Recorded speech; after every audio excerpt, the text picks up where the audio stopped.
Let's start with an easy thing, right? What has your love life been like? Passion and love makes people do crazy things. I have, over the years, experienced horrible encounters with this man. I remember one day calling you on the phone, and I was like, Nick, I just need you to stay on the phone with me because I think this is going to be the night that he's going to do something. School's awful. My relationships with everybody in there was deteriorating. My dad usually wasn't there. He was gone for like hours at a time. I barely saw him. I was usually hungry. It's not really a healthy balance. There's some men that are there. What I've seen with a lot of men, if they break up, they're fighting you. Hi guys, my name is Tiffany D Jackson, best-selling author of Sugar Hill and the publisher of Delphine Publications, and you are tuned to Traces of Mika Season 2, The Other Side of Healing.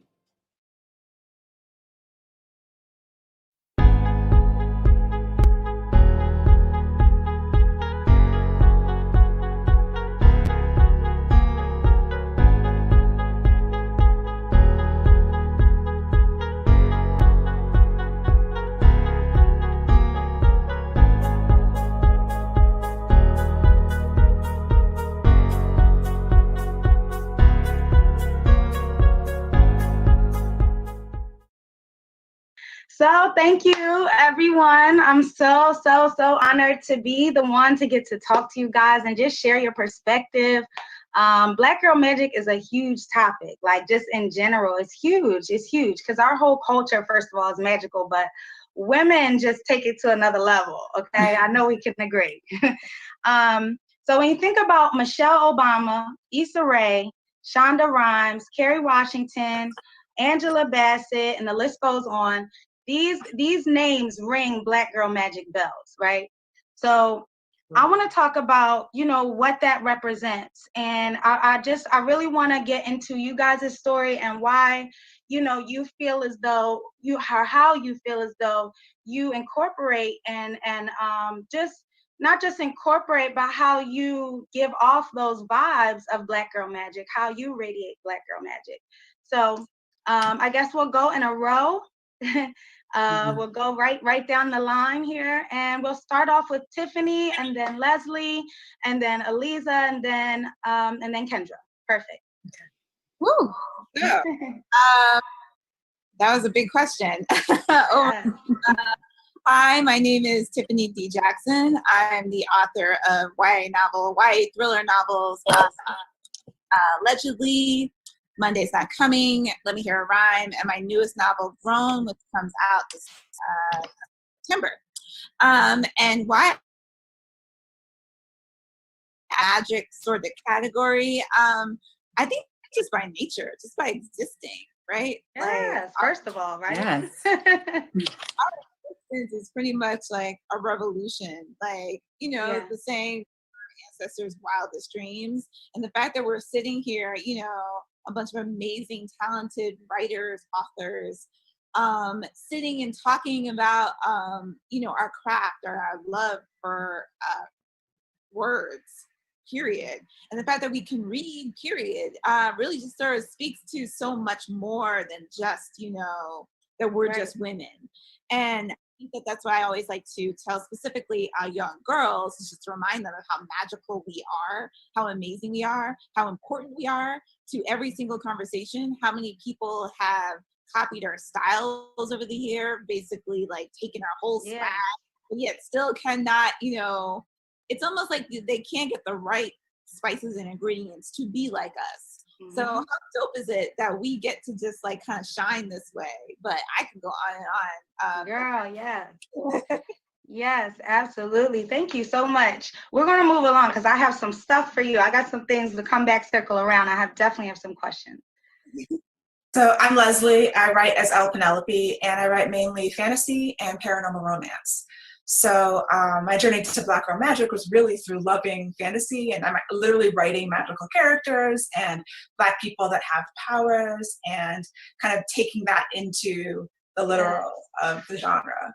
And I mean, in real life, I think Black Girl Magic is about resilience and sort of like what you were saying, Tiffany, that we are creative, we are creators. and we're always copied, and people are always trying to be like us. But we are originators and creators, and that resiliency that we've had to have through our lives and just dealing with everything that we have to deal with, I think that in and of itself is something that is fertile ground for the imagination, for creativity, for just making things happen in general. So that's kind of what it means to me. Yeah, absolutely. And I love that, you know, like that you made it literal. You know what I mean? Because sometimes we really have to put it in their face for them to get it. You know what I'm saying? Sometimes you really have to be like, yes, a real superhero. Exactly. And we need heroes, and we need those kinds of characters to read that are just doing amazing things, fantastical things to take us out of the real world. Awesome. Thank you so much. I can't wait to hear more. I'll be back with you as well. Aliza. Hi, I'm Aliza, Aliza sorry. Mann. Yeah, no worries at all. And I write contemporary and paranormal romance.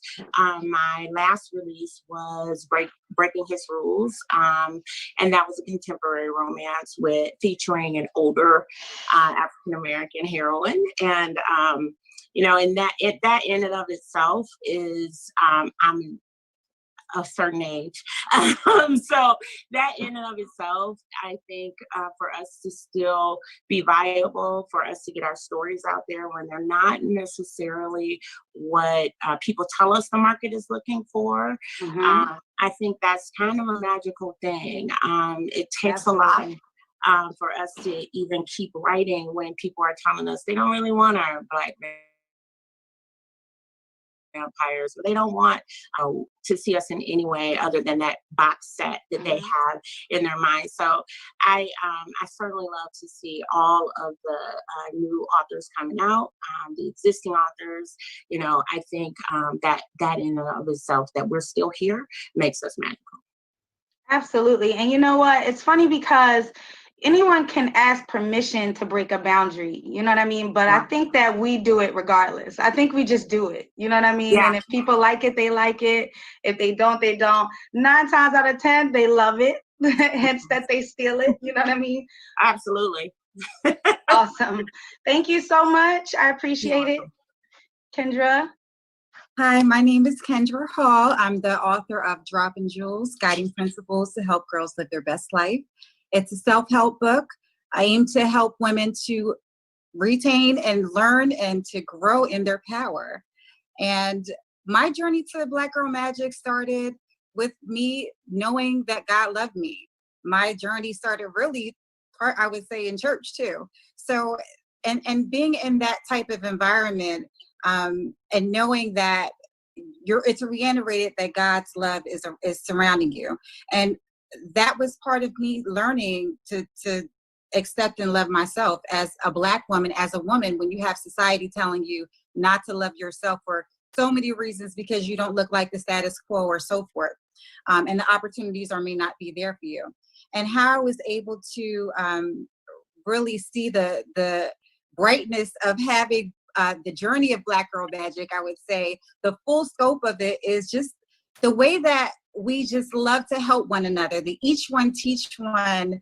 I am my sister's keeper philosophy that we all have, and that's what actually has brought us here today for this amazing conference, bringing us phenomenal women, empowering us by hearing each other's stories. So that to me, just the love that we have for one another is amazing. That's Black Girl Magic. Awesome. Yes, absolutely. I think that is amazing.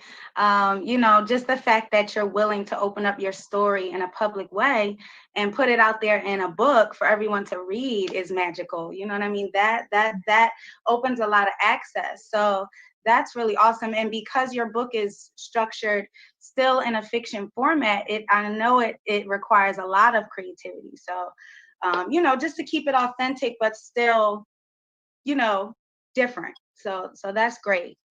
Absolutely. Thank you.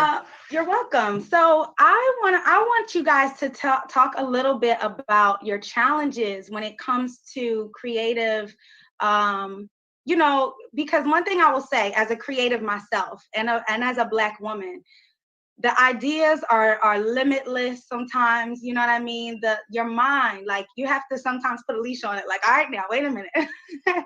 So talk to me about creative challenges, because I think that's a place where a lot of women struggle, because we're told to just, you know, the sky's the limit, do whatever you feel, just create. But at the same time, you know, we know that there still has to be a message and a purpose. So how do you stay and, you know, keep things at a good balance? Is this And we're going to go in the same order. I'm sorry, just to keep it, you know, just to keep it simple. Oh, okay. So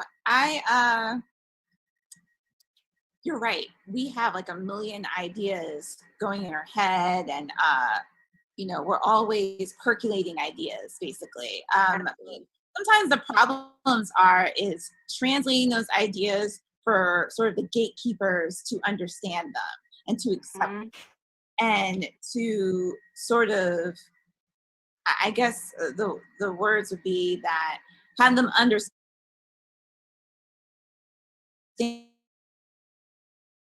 how we are not have different experiences, and to not kind of judge our experiences based off of the stereotypes that you've seen on television, or, you know, that someone else has told you about, et cetera, et cetera. So I feel like some of my bigger challenges have been to sort of even getting a chance to allow my stories to be told. And I think that's big. The biggest challenge. I mean, it took me years to get into publishing. Even before, when I was still sort of like writing under a pen name, and wanting to really break into the industry and breaking into this mold, it was hard because, you know, there were story ideas that I had, they were like, oh, well, Black people wouldn't read that, or that doesn't really like fit their mold and stuff. And a lot of us have had something of that experience, and we sort of just went on our own. But to me, that was probably my biggest challenge, is to get people to understand that, you know, like maybe I'm not writing, you know, a specific type of story that you're used to seeing. Right. That's been like sort of definitely my biggest challenge. But all worth it in the end. I mean, you know, at the end of the day, I love proving people wrong. Absolutely. That's the bag right there, girl. It's been like my most satisfying part about all of this. Yes, absolutely. That's awesome.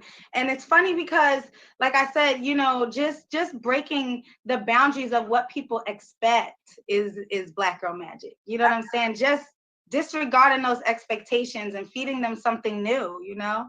Yeah. So that's good. Tiffany, I'm sorry, Leslie.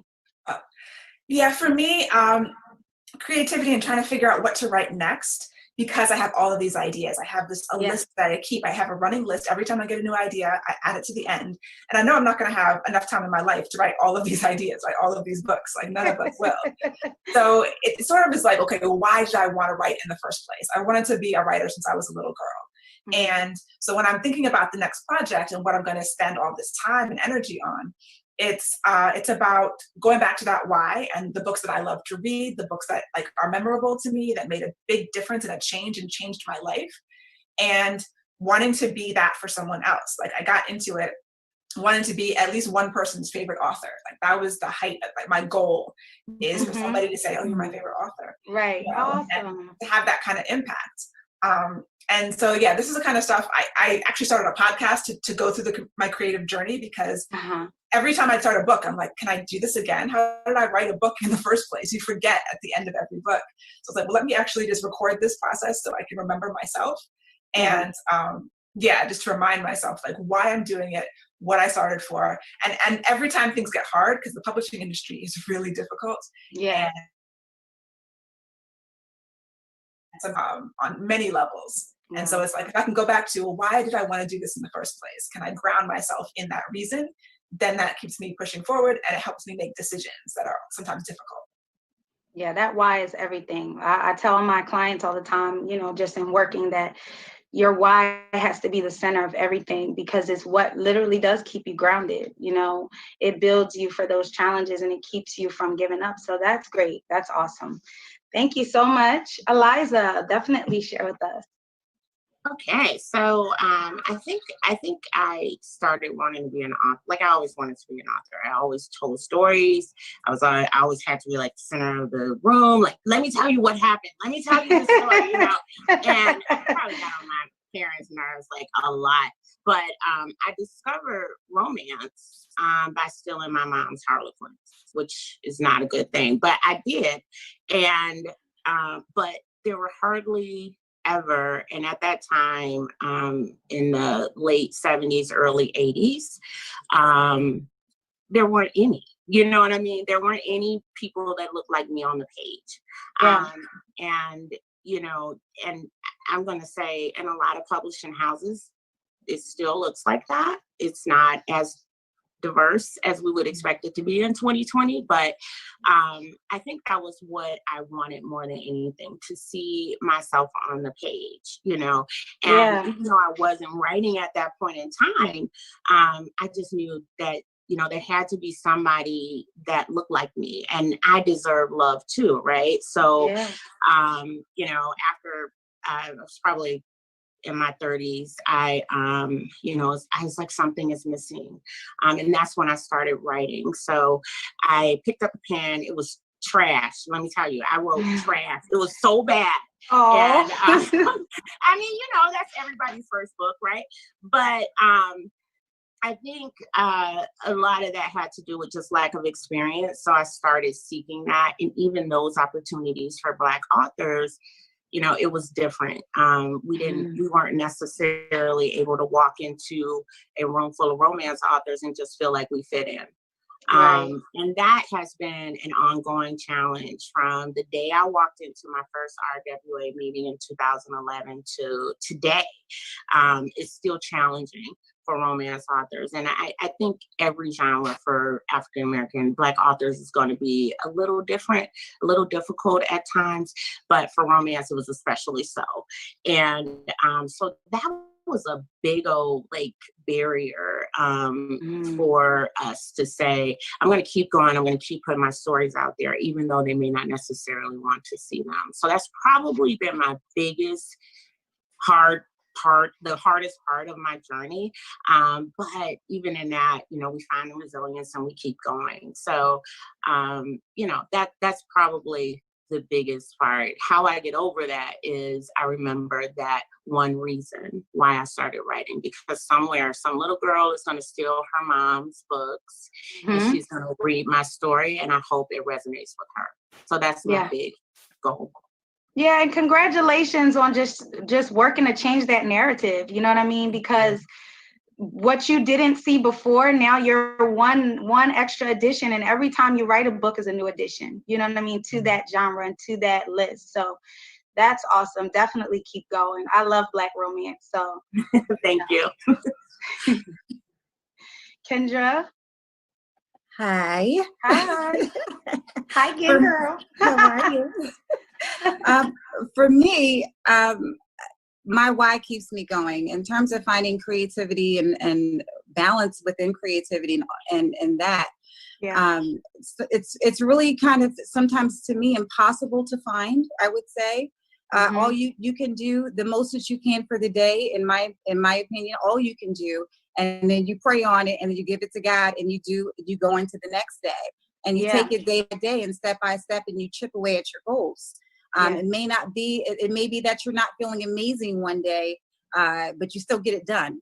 That to me is what's the balance in that? You know, you have to keep pushing on, but you also have to know when to rest. So it's really about you knowing yourself and how you're going to be able to function, and also what drives you, your why.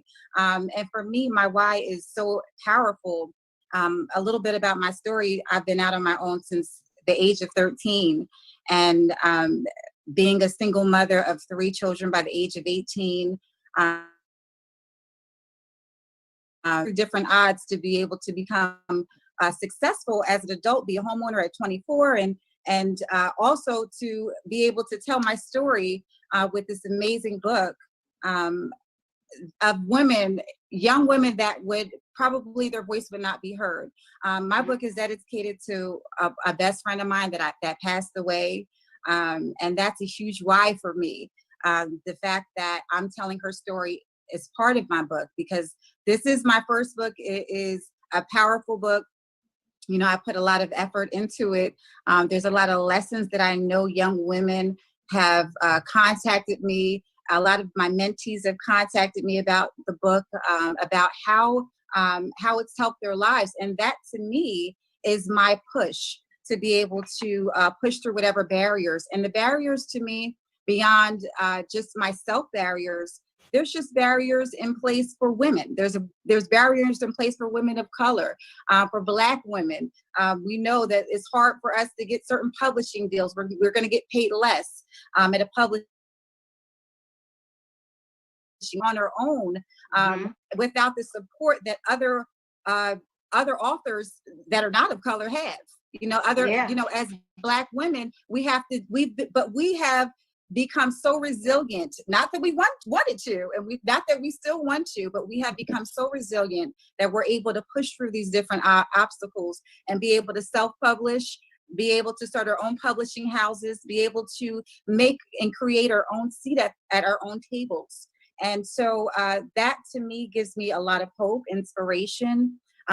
Beyond all of the adversities that we have to go through as authors, and as Black women, we know that, again, we have each other to lean on and say, hey, all right, they're not giving us a seat, let's make our own. So, you know, this is all part of the process of really trying to push through your personal bounds, and find that creativity and passion amidst whatever struggle it is that you have going on around you or within. Absolutely, Kendra. That is awesome, because, you know, my thing too, like you said, just to piggyback off of what you said, we are known for being trailblazers, you know, where there's not a path, we are like, and it's almost to the point where I feel like, from my perspective, that we almost seek that out. You know what I'm saying? It's, some people end up there and they tackle it, and that's great. But a lot of Black women seek out the paths that no one has done, just so they can be the first to do it, because it just speaks for our ambition. That's what we've been doing for years. You know what I mean? So definitely, that's definitely a big thing, and it definitely helps us to have that creative balance. So you guys have just been great so far. Let me just say that, because y'all giving me so much to think about. And me personally, I'm still writing my book. I've been writing for a couple of years, and it's just been like turtle speed. But every time I speak to authors and you know, people who've been through this journey, it just encourages me. I'm ready to go get my pen and stop playing. But we don't have a whole lot of time, so I'm going to do one more round, but I'm gonna, just because I'm extra and I love to just have fullness, I'm gonna combine the question and just give you a quick double question, and y'all can just do it like that, okay? The first question is gonna be, what do you do about writer's block or creative blocks? What do you do when you have nothing, like you're just empty? You know what I mean? If that ever happens for you. Also, the second part of the question is pretty simple. How would you encourage the young Black girl to let her magic show, and to just have the courage and not be afraid to be creative and to create something new? Okay. Yes. So 2 big questions. Okay, so first, writer's block, right? So what I love about all of our answers is we are all filling some type of hole in publishing of some sort. Whether it's like, you know, having a self-help book for young Black women, whether it's seeing yourself on the page in a love story or a paranormal story. For me, I grew up reading thrillers and hard, and I wasn't used to seeing myself there. I mean, you know, I grew up reading Stephen King, and I completely just assumed that, you know, oh yeah, someone in here is Black, never realizing that. Yes. Exactly. So now that I'm in this space, I am one of, in the entire young adult field, I'm one of 3 Black thriller writers. Wow. There's basically none of us. And I didn't know that I was actually filling this mold, this hole, basically. I didn't know that was something. I didn't actually like go out for this. I just assumed that, you know, everyone was trying to write thrillers. Gotcha. But to get back to your writer's block question, I always tell people that I'm very much a method author, like method acting. If I feel like I am, stuck somehow, and quite frankly, I'm not stuck a lot because I have intense deadlines and I have bills to pay. But I definitely I sort of refill the creative well with other sort of things like watching television, reading other novels, and a lot of times when I say it takes place in a certain, scene or area, I go to that area. Or if, let's say, my character is into cooking, I will start cooking. I just kind of get the creative flowing by actually stepping in my character's shoes very intensely, which is somewhat hard, especially, some of the books that I write are very dark or very graphic. So particularly for my first book, that whole book took place in a group home. So I spent a lot of time in group homes and juvenile halls to sort of get the mind of a lot of the girls that I was covering. As far as what I tell girls, which is it's amazing to me because I do go on a lot of school visits. I, do school visits. Awesome. A lot of juvenile prisons, and I speak to girls there. And one of the things that I tell them is like, as soon as I walk in, I'm all like, yeah, I know where we are, but you're not gonna be here forever. Like, and you are not your mistakes. So let's not even focus on that. Let's start talking about the future. What do you want to do? And so where I start is, where do you want to go? What is your why? What is your purpose? What would you like your purpose to be? And sort of start there. And whenever you start asking that question, you start kind of getting like ideas percolating.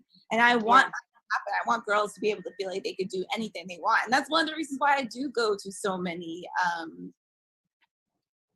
facilities like that, is because I want them to see that, especially me as a Black woman, as a young Black woman, I want you to see that anything is actually possible. Like, I am the living, breathing embodiment of a possibility. And so I want them to be able to see that. So one of the reasons why I say, like, go there, go and talk to girls anywhere, even if it's like on your corner, go and talk to girls and let them know that, yeah, I am following my dreams and you can too. Yeah, absolutely. And I know, you being in those different environments and putting yourselves there also, gives you added inspiration for your own creativity. I'm sure you leave with tons of ideas and things too, just from crossing paths with different people in that way. Yeah, there's some girls who have such amazing stories, tragic stories, but very good stories. But at the end of the day, like, they are my heroes. So in those type of circumstances are incredibly resilient, and they are full of Black girl magic. And so to me, the best thing I could do to pay you back for inspiring me is to inspire you back as well too. Absolutely. So, I'm paying my dues to them as much as possible. Absolutely. And paying your dues to the culture. So I appreciate that. Definitely. So for me, writer's block, I do like Tiffany. I try to fill the well, try to take a break and consume something that's going to inspire me. And usually when I'm in a project and I get blocked, I go back to craft. So I go back to studying. I go back to a book or a course or something, review some notes that I've taken from craft study. And a lot of times that'll help me through those blocks, because either it will just spark something, an idea that I haven't tried, or a technique that I haven't tried, or just I'll remember something about the actual writing that will then just go back into it. So those are kind of the two things that I do to address writer's block. And then in terms of, talking to young writers and young Black girls who are writing, coming up after us, I try to tell people that I mentor that, the world needs your story. And there's never going to be too many, as we were seeing a lot more Black stories get published, and that's wonderful. But there's not going to be too many. Like, there's not a point at which where it's like, oh, someone's already done that. Like, even if you're going to do something that, there's been 10,000, medieval fantasies, by white people. They don't stop publishing them because there are only 10,000 of them. So whatever your idea is, if there's Black people in it, if there's other brown people in it, other marginalized people in it, there's not enough. So the world needs your story. Somebody out there needs to be seen, needs to see themselves. I get asked a lot by parents, oh, is this good for my daughter? Are your books, you know, my teenage Black daughter really wants to read more fantasy books. And my books are really adult, but there's crossover with YA. So it depends on how old they are. Gotcha. But like there's room. There's so much room and so much space for everybody's story. And so that's just something that every writer who is unpublished, or even if they're published, keep going, keep telling your story, because there's not enough of them yet, and there won't be ever. Absolutely. And you know, when you really think about it, no matter how many stories we put out, no two stories are the same. Exactly. So essentially, I mean, I'm assuming that's your point anyway, but I just want to enhance it, you know, a little. Throw my Black girl magic in there. Thank you so much, Aliza. All right. So the first question, how do I deal with writer's block? And there's been a lot of writer's block with COVID and all of that. Couldn't find any reason to, you know, write people falling in love. But one of the things that helped me was kind of, in addition to like reading and consuming other things that are in my genre, right? I also took some time and looked at sparks of hope, you know. So there, for instance, there was a wedding that took place in the middle of a Black Lives Matter march. And that, for me, was like, oh my God, this is an act of defiance. This is like, I love this man, I love this woman. And even with everything going on around us, we found each other. So I do lean into current events, not the bad stuff, but kind of those sparks, those things that give us hope. And then I kind of like, okay, how did those two meet? And how did that, and that helps me. I know it's, you know, it's not their story for real, but it helps me kind of connect with someone real that, you know, could possibly fall in love, even when we're, you know, hiding out from a pandemic or whatever, right? So that helps me a lot. I also like to figure out if there's something happening in the story that I don't love, like when it's not a pandemic and I just get stuck. So some people are going to say don't edit while you go, but I go back and look at that story and see what's kind of slowing me down. Maybe I missed something. Maybe I need to take a different turn and cause those characters to talk to me again. So there's nothing wrong with reviewing what you did. Just don't let it stop. Right. And then the second question was encouragement for young girls, specifically for young Black girls. I would tell them to always try to use your authentic voice. Don't, I think, you know, when I first started, I was kind of writing something that was digestible for the masses, you know, and it didn't have a lot of the things that are intrinsic to me, intrinsic to my culture.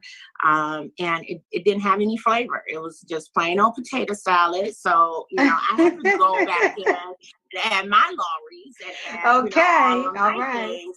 Because that's going to be a real story. And anytime you're watering down your voice, trying to chase a sale, chase a trend, whatever you're doing, that's never going to be something that is usually people can tell, right? So it may not be as commercially acceptable, but you're also going to look back on it and kind of regret the choices that you made. So use your authentic voice. I think in addition to always write the book, always finish the book, no matter what, use your authentic voice. So. Yeah, absolutely. I'm just going to piggyback on that because, you know, when you don't use your authentic voice, I think too, you know, what you're saying is that you reduce the passion. You can't love something or fall in love with something that you don't know. You know what I mean? You create something that's not you. So yeah, I think, and like you said, it can be picked up by the reader because it's not as full. It's not as, you know, intense. It's not. So I definitely, that was great advice. And I love also that you pointed out that it's okay to go back and edit because in the writing world, it's a creative field. It's like painting a picture. There's no wrong way to do it necessarily. You know what I'm saying? When it comes to that, you have to really find what's comfortable for you and what works, you know? So thanks so much for that. Kendra. I would say for me, when I have creative blocks, and I feel like, or mental blocks, I always exercise. I'm a huge exercise buff. That's what I like to do to really like relieve the stress off of me. And I think that having friends that actually also exercise with me, my best friends exercise, so it works itself out to be able to have that girl time as well as having your stress relief from working out at the same time. So I think that really works well for me for any type of mental block or anytime I'm really feeling stressed. And what I would say to young women who are thinking, who would need inspiration or even want to go on this book journey, I would say that I think that my book really does speak to that generation of women that want to be vulnerable and to share their stories in a safe space. And so one of the things is telling these young women, and my book does share to them and relate to them, and really it shows them that it is okay to share your story, to get the resources and the help that you need within a safe space, and kind of points out, and also actually not kind of, it does, I point out what those safe spaces are in terms of where it is that, what are some examples of places or people to go to in order to get the resources that's required, or that you may be looking for, you don't know, or you don't feel safe enough to ask somebody else what it is that you actually need. And I think a lot of women have been silent for too long, and so it's really about us authors. We teach young women, young Black women, that you can have a voice. It's okay. It's safe. It's okay to be vulnerable and say that and speak your truth, no matter if you feel like somebody's going to criticize you or not.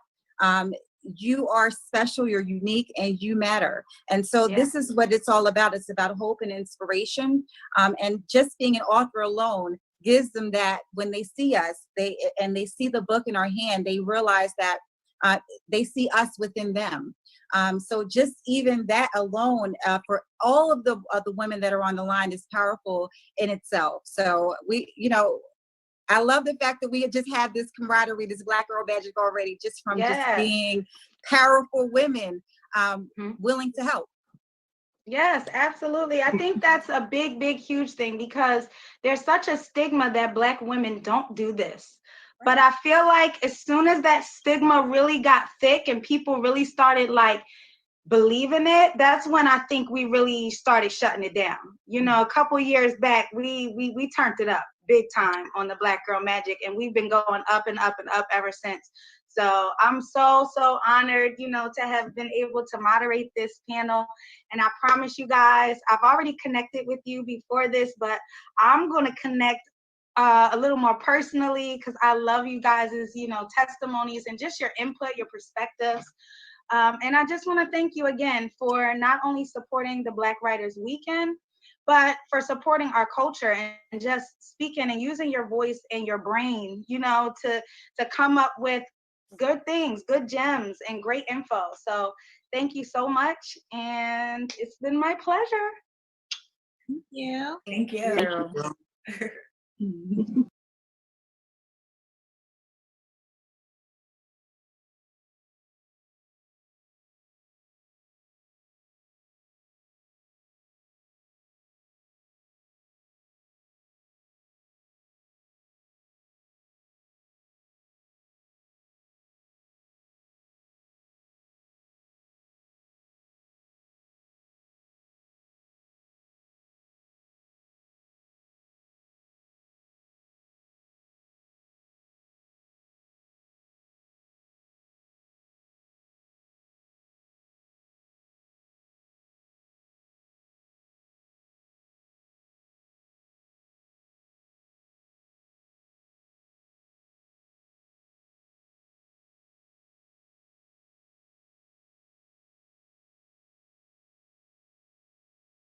Our stories, our voice, our history hasn't always been welcomed. But we learned long ago that if America won't celebrate us, then we will celebrate our own, told our way, on our time.